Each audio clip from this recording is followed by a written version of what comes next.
Hello everyone, চলে আসলাম নতুন আর একটা মিনি ব্লগ নিয়ে। সকাল সকাল আমি আর আমার মেয়ে দুজনে আজকে একসাথেই ঘুম থেকে উঠেছি। আর দুজনের কপালে যে এই কমলা রঙের টিকাটা দেখছো, এটা মঙ্গলবার করে আমার কর্তামশাই বজরংবলীর পুজো দিয়ে আমাদের দুজনের মাথায় টিকাটা লাগিয়ে যায়। আর দেখো এই গাছগুলো বর্ষার জল পেয়ে কী সুন্দর তরতাজা হয়ে উঠেছে, আর ফুলের রঙটা কি অপূর্ব, তাই না? তো এই কিছুক্ষণ রাস্তায় ঘুরে নিলাম, গাছপালা দেখে নিলাম যে বৃষ্টির জলে কী অবস্থা, তারপর চলে আসলাম ঘরে। আজকে বাড়িতেই ইডলি তৈরি করেছিলাম আর বাদামের চাটনি, সেটা দিয়ে ব্রেকফাস্টটা করে নিয়েছি।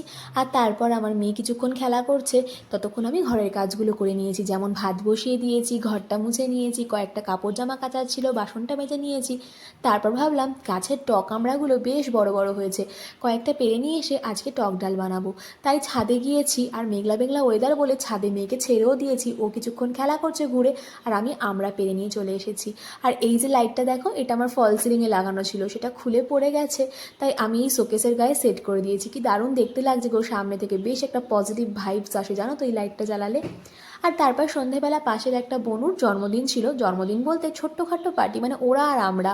তো সেখানে গিয়েছিলাম, কিছুক্ষণ কেক কাটিং করার পর রাতের ডিনারটা সেরে বাড়িও চলে আসলাম, তারপর ঘুমোতে চলে আসলাম। আর রাত্রেবেলা ঘুমোতে যাওয়ার আগে আমার মেয়ে তার বাবার ফোনে একটা গান শুনবে, একটু নাচবে, তারপর ঘুমোবে।